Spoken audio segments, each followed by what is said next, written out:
Hey guys, Corrie here with a new process video for you that I'm doing with the April hip kits, which are super cute.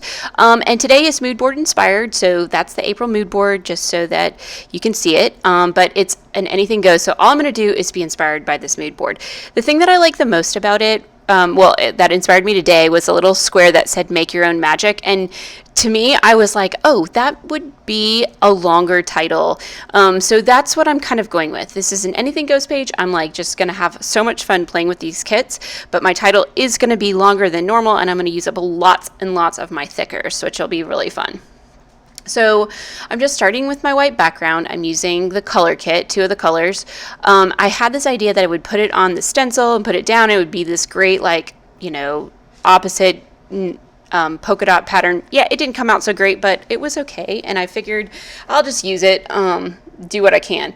But I did want to make sure I got this really pretty peachy pink color. And so the two things that I love to mix together are when we have a yellow and a pink, or a yellow and a red, because you can get this gorgeous peachy pink color, which is awesome. And it's also like really in the colors of my photo. So that's really fun. So I was sitting here at my table and I was like, what am I going to do to put stuff on the background? And I saw that I had this mason jar that I used to keep paintbrushes in, and I was like, oh, that could be kind of cool, like a coffee stain kind of deal.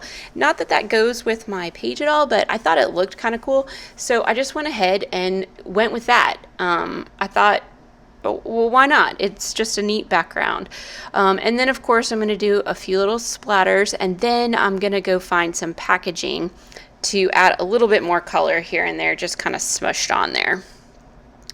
I have tried to make a couple of pages here recently where I didn't use any color on the background, and they were just so plain and boring.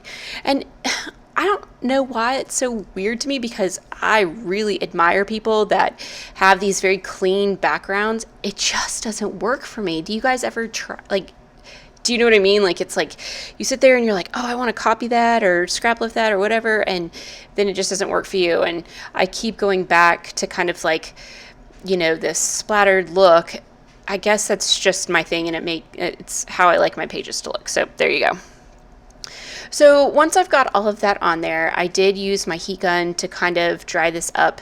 I wanted to go ahead and get this page done. So I'm actually right now, my daughter and I are painting our kitchen cabinets because we're stuck at home and what else is there to do? So we were like, oh, let's paint the cabinets.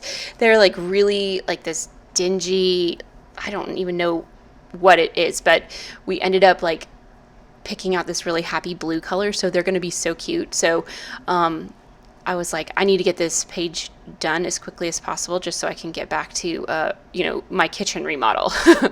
So I did use my heat gun to speed this up a little bit, but the page itself only took about 35 minutes to make, so whatever. Totally off topic there. Okay, so I have these two photographs, and they are from Easter. And I thought they were really cute. It's like the nice picture and then, the silly picture. And instead of using pattern paper, there's all of these really cool cardstock shapes, tags and different things. And I was like, those would be great kind of like just layers and stuff that I could use underneath the photograph, because they're all fairly large. Anyhow, I probably wouldn't just use them as an embellishment. So it works out really great. And they all had like the perfect colors to just kind of go along with these photos and with the color on the background. So I'm just using those all as different layering pieces. I really like the different edges and things that they had on there, because one of them looks like a film strip, and then something else looks like it's, notebook paper like ripped out of a spiral bound notebook, and I thought that was kind of cool. And then there's like the tag hole on one. I also use like a flower and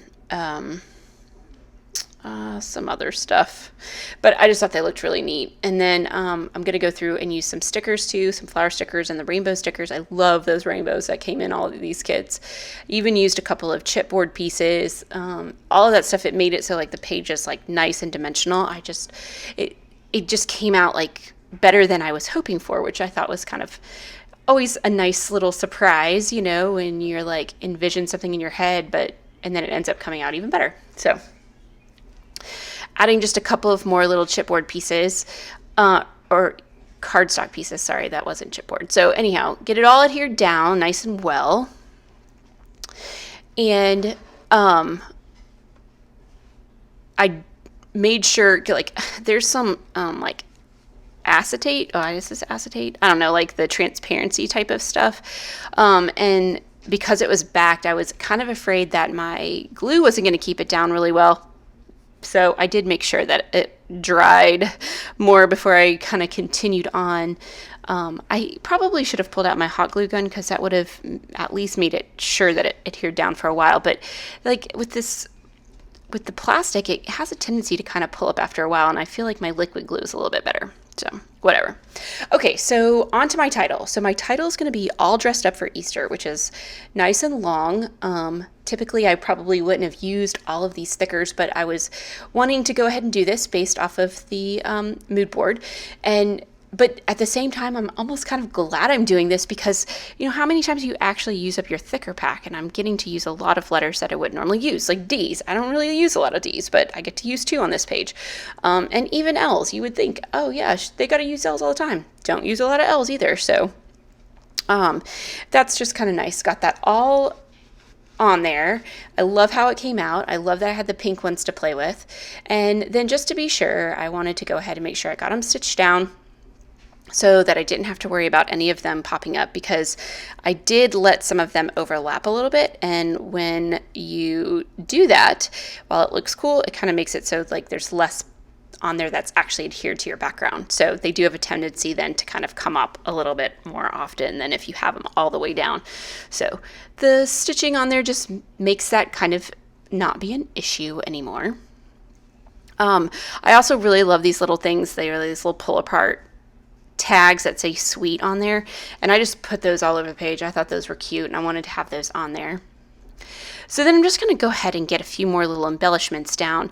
I think maybe there's a potential that I could have gone a little bit overboard on the stickers and things like that, but I don't care.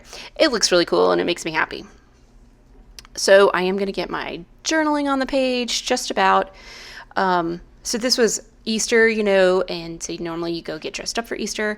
So I told everybody, everyone needs to get dressed up today. And this is how we all turned out. We were wearing shorts and t-shirts, but we were wearing Easter colors. And so therefore I counted this as us being quote unquote dressed up. But I think it's great that, you know, these small things are things that are documenting kind of like our life at this point in time, you know. We didn't have anything fancier with us. So there you go. This was dressed up for us. So just a few more little stickers here and there, some flowers, butterflies. I do end up using those 2 heart enamel dots, but then I used a few enamel dots too. I put those on after I cut off the filming, just underneath one of the butterflies that I put down, but you'll see that in the final pictures. But I did add those because once I was looking at the page from up above, I was like, oh, like just like standing straight down at it, I realized I needed something down in that bottom area. So I just added those a little bit after the fact. But other than that, just these cool little butterflies. And what I did was I ripped them off the backing because I just wanted the kind of the vellum-y part to adhere down. And then I did add in this last little chipboard piece right here because I just wanted the corner to be done. But that's it, guys. That's my whole page. I hope you liked it. Here are a couple of close-ups so you can see that. And if you have any questions or comments, please leave them for me in the comment section. Otherwise, thanks so much for watching, and make sure if you are into this kit, you go over to HipKit and pick one up. So talk to you later. Bye.